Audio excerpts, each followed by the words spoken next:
much love and wholeness.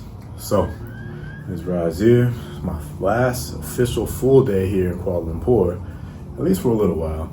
And then after this, tomorrow, heading out to Bali.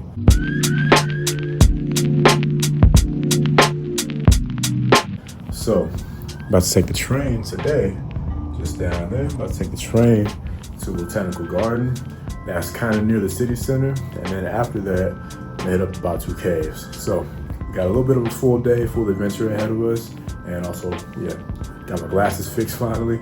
I got astigmatism just completely taken out for the adjustment for it. So now it's just, it's good now. It's like my old glasses used to be. So yeah, I can finally see far with no distortion or anything. So I'm happy about this. But let's go ahead and get on out. I was about to say to the road, but let's go on out to the train.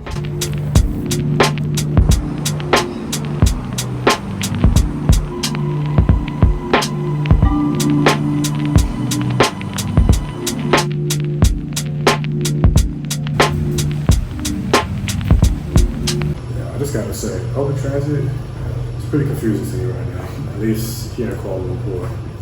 Trying to find my way out and everything. I'm just bumbling and fumbling around.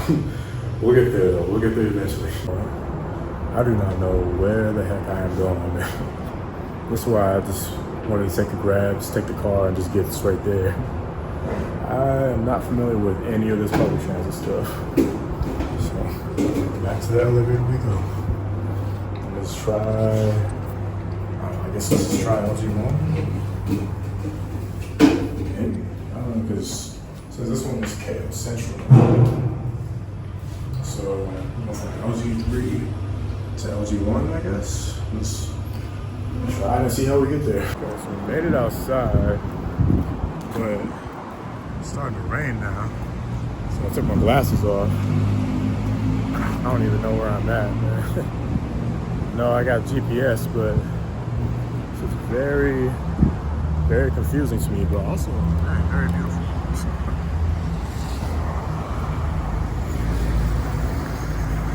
All right. Well, let's find our way to the Botanical Garden. Actually, I think this is it right here, like right across this roadway, but now I gotta figure out how to actually get across there. Find out. Okay, so I'm still here at the train station, I guess, but it's telling me that I gotta walk all the way around in order to get there, and that'll take like, what is it, like 55 minutes? Yeah, that's, I don't know about that one. But we'll see. We'll see. This is actually a train station right here that I'm still in, so yeah, this is just confusing, man. Unless there's like some secret or something that I'm missing out on, I don't see how I'm supposed to actually walk there. I just want to get over there to where those people are walking. And now that the sun is out, it's hot out here. I guess all I have to do is just go underground right here. Yeah, I guess this is the secret that I was missing. Just go underground. Walk to the train station.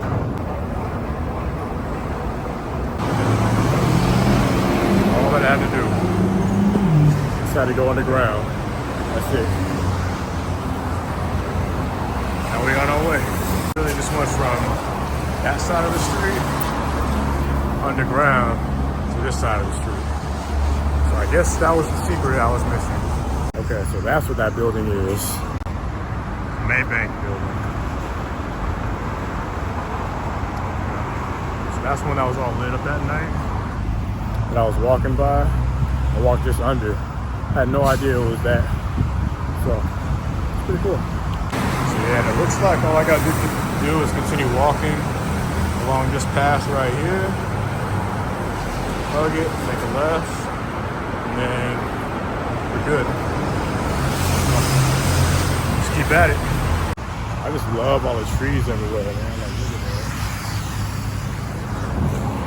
It's got trees everywhere. Even though we're in the city, it feels like I'm just walking through a forest. It's loud because of all the cars, but it feels good. It's cool being out here. All right, so yeah, this is my first time really getting out and exploring Kuala Lumpur. Because up until this point, I was mainly just in the Cheras area, which isn't actually a part of Kuala Lumpur. It's like the city next to it. But this is my first time really getting out and exploring during the day and seeing, what Kuala Lumpur really is like. Even though I didn't go to the city center this day, it was such a wonderful, beautiful experience just seeing all the architecture. I had so many moments where I just said, wow, because I didn't know that there was all this beautiful building, all these beautiful buildings around. And, coming from Los Angeles, coming from LA, like, I had such bad experiences with the city, like the city life, not living there, but like, just visiting and feeling the dense energy, seeing all the chaos and, just you never really know how safe you actually are, how much in danger you actually are.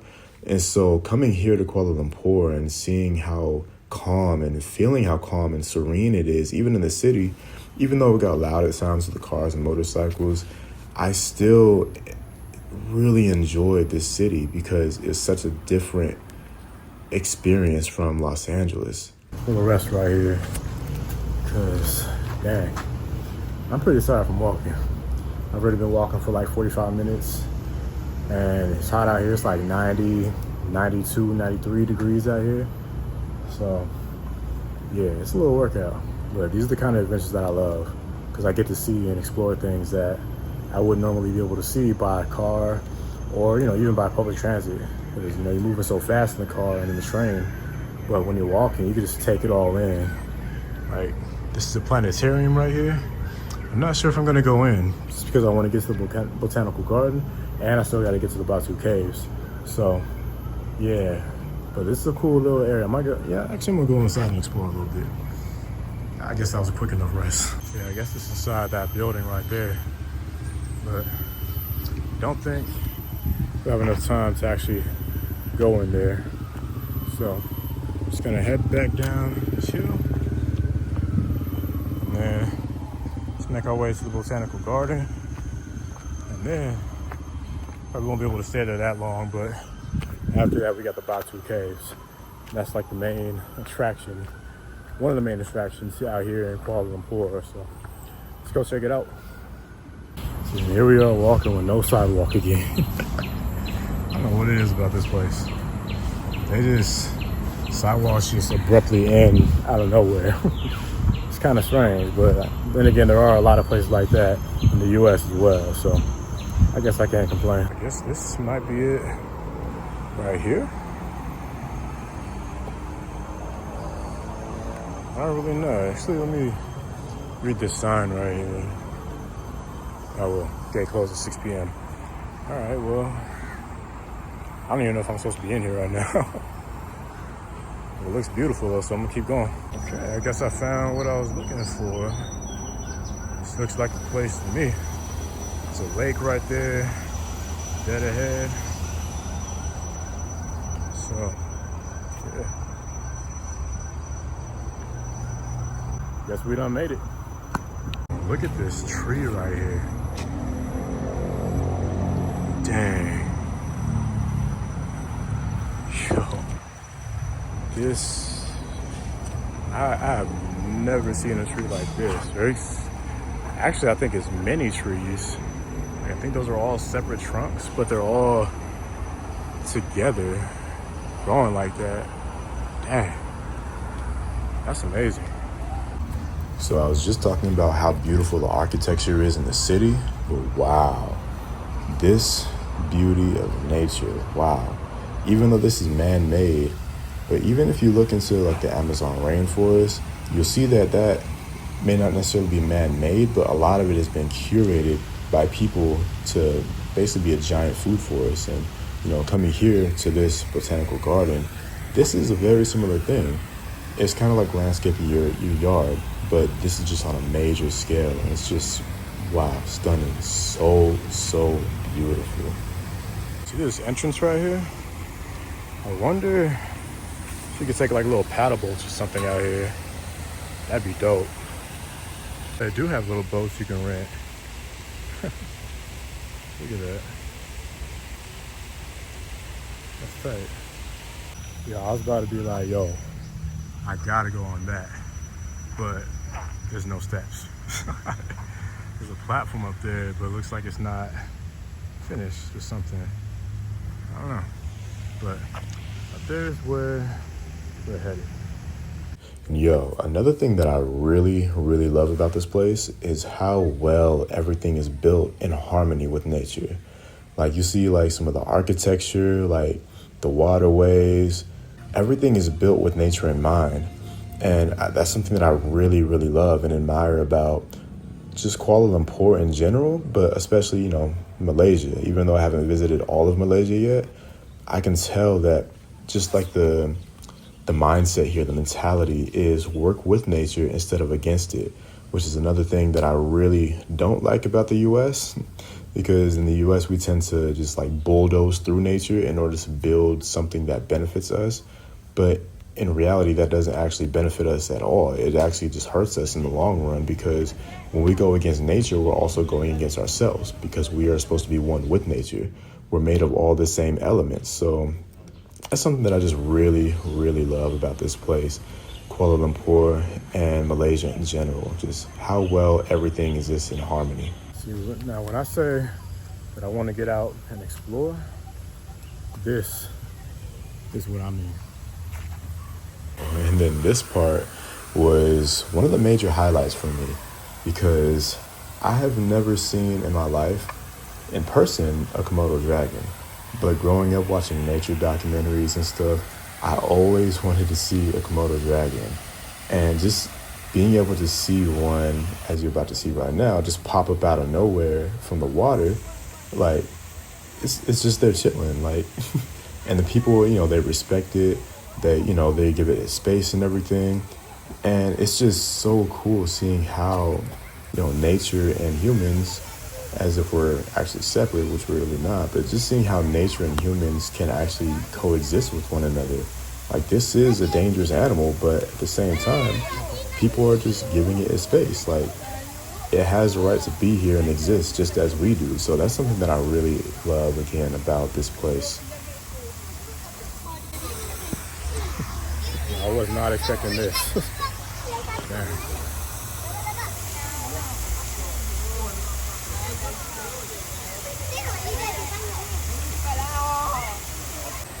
This one over here.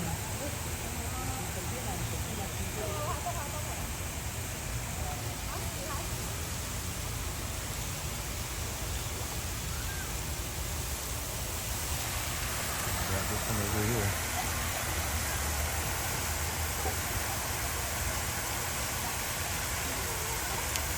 Wow, and just moving forward, look at how beautiful and stunning this is. This is, again, what I'm talking about with how beautiful it is here. Because, a lot of people, especially in the US, we tend to look at these other countries as quote unquote third world countries. But how is this a third world country? Like, to the people that haven't, really been out of America yet, who haven't really been out of the United States, I encourage you to explore, just because there's so much more to see and to experience and to feel on this earth. Like, there's so many more countries that do things differently, and different doesn't mean bad. Different means that it's just another way of living, another way of experiencing life. We all are here. There's 7 or 8 billion people on this planet, and how is it that one country or one landmass has all the answers to everything? That's just not the case. And this is why, again, I love traveling so much, and especially to places like this, Kuala Lumpur, Malaysia, because this is, as you're seeing, like, you see the buildings in the background, you see all the architecture there and everything. And quick side note, I left my book here for someone to, just for anyone to explore. But again, just getting back to what I was saying, like, see how beautiful nature and all the man-made stuff can coexist. Like, buildings in the background, you have, the birds, the ducks, the people, the animals, the Komodo dragons and everything just living in harmony with one another. And for me, like, this is how life should always be. Because, again, like, being that this is so close to the city, it doesn't even feel like you're affected by everything that's going on in the city. So to me, like this is just like a little snapshot of how wonderful and beautiful life can be overall. That's what I mean by walking under the streets. The street is just up there. Across it, you gotta walk under.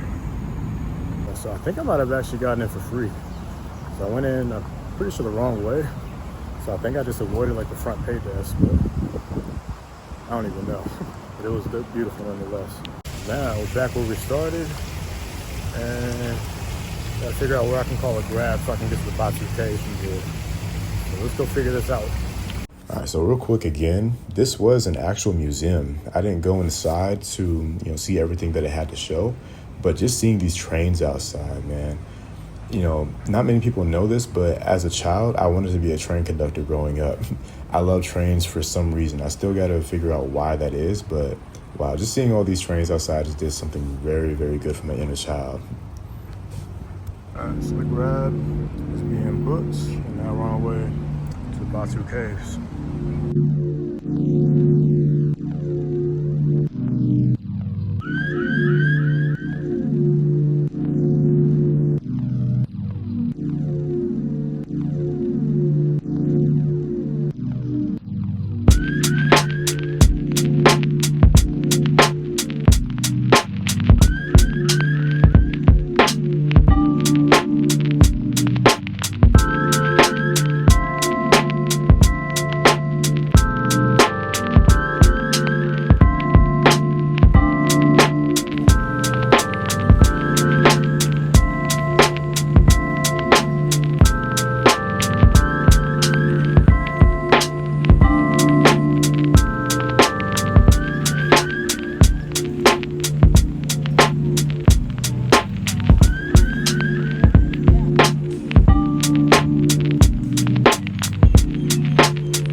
So going to the Batu Caves was an amazing experience. And actually being inside of the cave it was actually all the exhibits were telling a story, but I didn't actually pay attention to the story that much because I was just taking it all in, just taking in the energy of being in the caves and just seeing it all and in person, because I've seen videos and stuff online before, but in person is a whole different experience.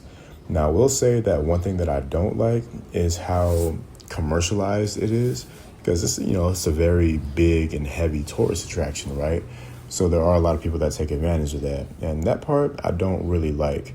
But I do like that the culture here is very strong. It's thriving here, and that's something that I really, really enjoy seeing. And also, let me tell you real quick too, these steps, I don't know how many hundreds of steps it was, but yeah, this is no joke. This is a workout. Like there's certain places in like LA and like where I'm from in Oxnard that they can give you a workout like this, like whether it's running at the sand dunes or something like that. But yeah, these steps, being an athlete, I was tired. So I can only imagine, like people who aren't athletic going up this. But man, again, just such a wonderful, beautiful experience, and how devoted these people are to the culture that is here. So I finished up at the caves just in time because it's just about to start raining. See some like lightning, hear some thunder. But yeah, this place is so beautiful. So beautiful. So man, as you can see, we got caught in the rain. So it was me and these other people that, ran under shelter. And I came across these Muslim ladies, and they were just having the time of their lives. They were having so much fun. And I even got dragged into some of their selfies and stuff. So it was cool meeting them and just, connecting with new people that I normally wouldn't connect with. So I really enjoyed this experience.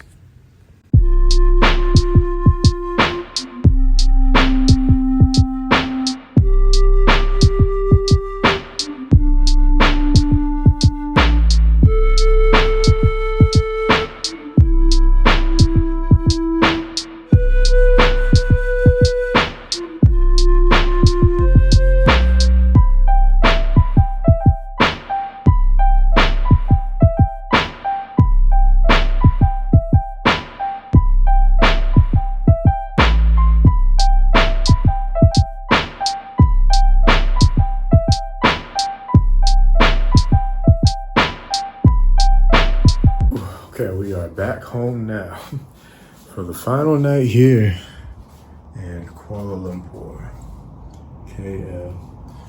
Today was a great day. I'm not gonna spend too long talking about it, but I just want to say, man, I thoroughly enjoyed myself today. It was from meditating in the caves to just seeing the spectacle that it is. And the botanical garden, seeing the Komodo dragons come out of nowhere, and just being out in nature, but in the city around so many different people. Man, it was great. It was wonderful. Today was amazing. And yeah, like I think I just got to sit down and like just really collect my thoughts, because for one, I'm still about to eat.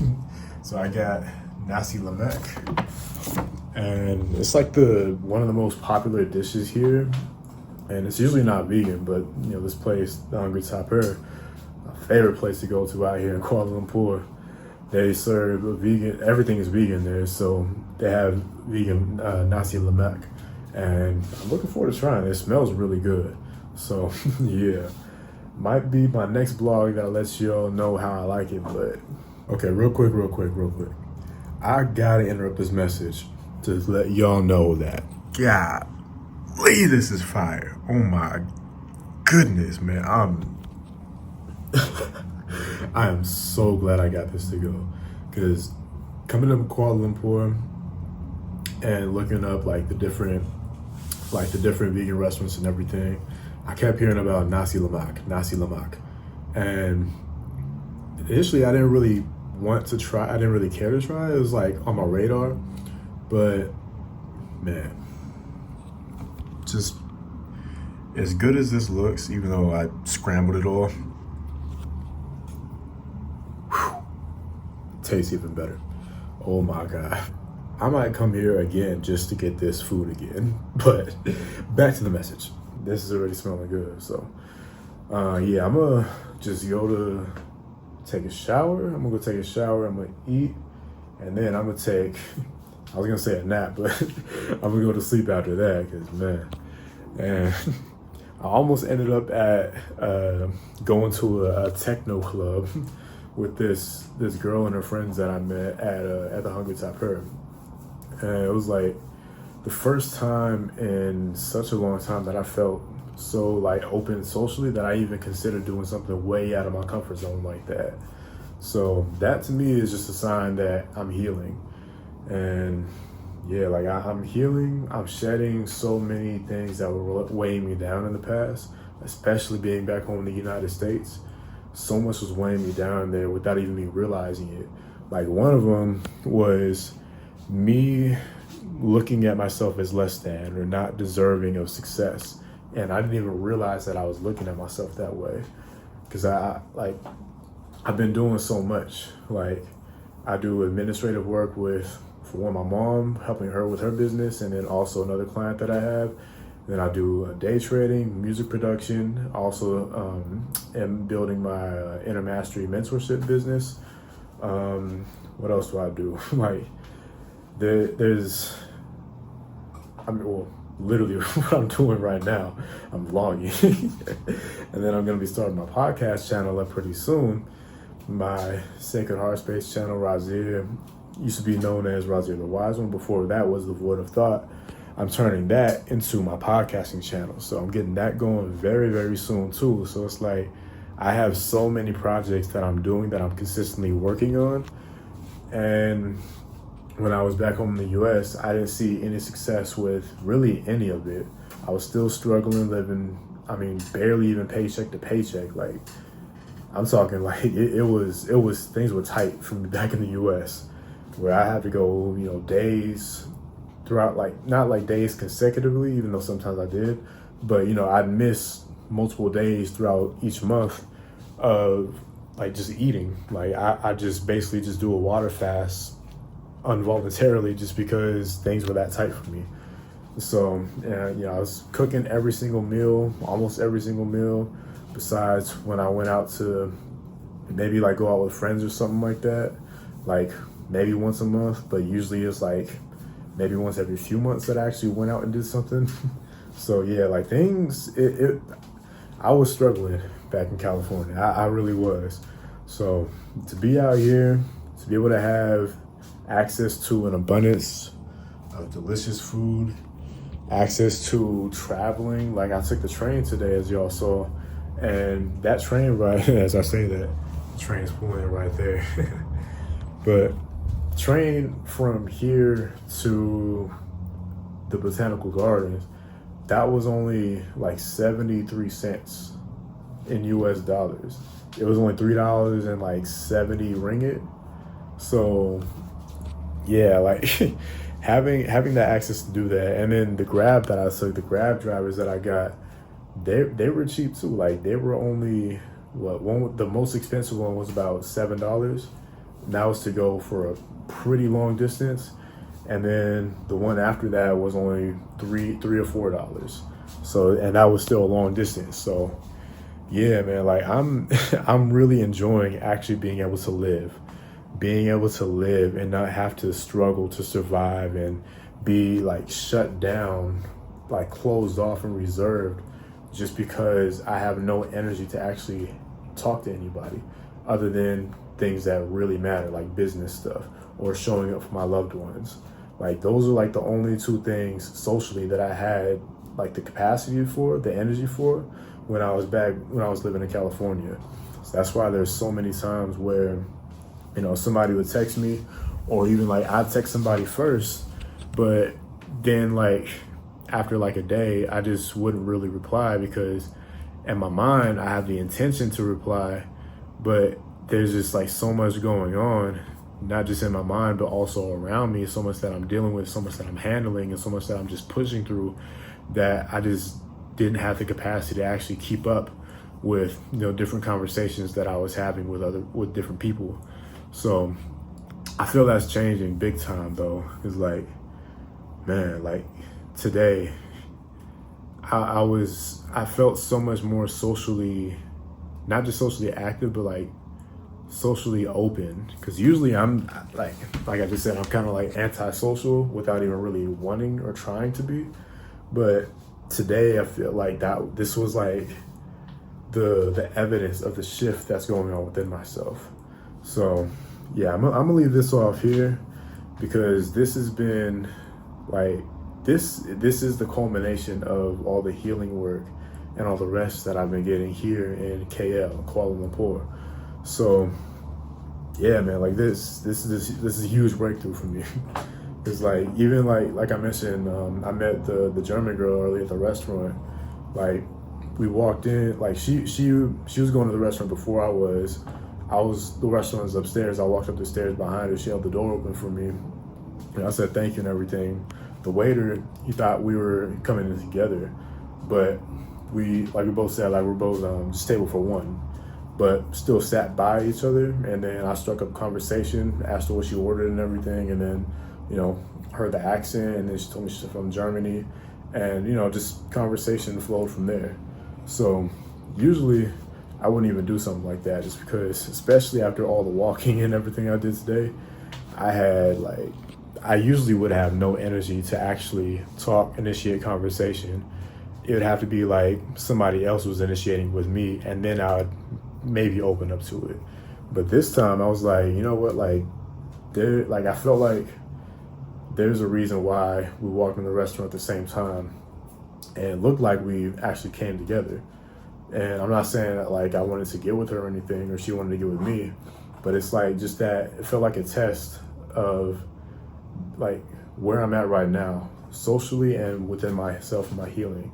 So it felt like, yeah, like that's something that I needed to do. I needed to, practice being in that energy of being more open, more the initiator, and also more receptive to other, social interactions. So yeah, I'm really healing. I'm really healing out here, and I'm really making great progress within myself. And because of this, I know there's so many more doors that are being opened for me. And the more doors that are open for me, the more I'm able to show up for myself, the more I'm able to show up for myself, the more I'm able to show up for my loved ones. The more I'm able to show up for my loved ones, that's me fulfilling my soul's purpose. So this is me actively taking steps and embodying what my purpose is by healing, by doing, by getting the rest that my body needs, and my mind needs, that my spirit needs, and my soul definitely needed. So yeah, man, this is gonna be it for Kuala Lumpur until I don't know how long, because I have plans. Of course, I'm going to Bali tomorrow. I'm gonna stay there for a few months.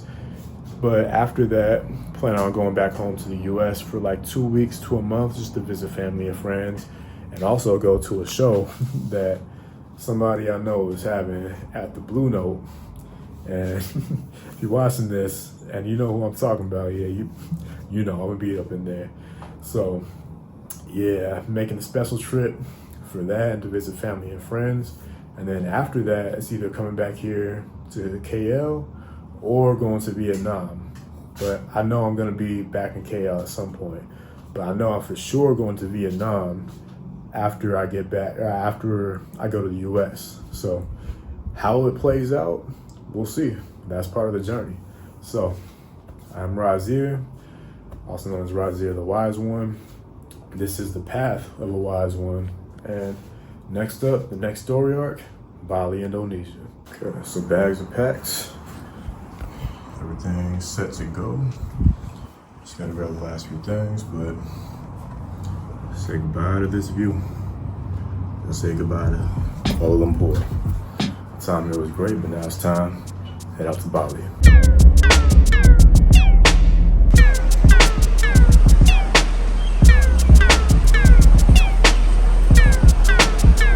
Okay, so this is a clip from Razia in the future.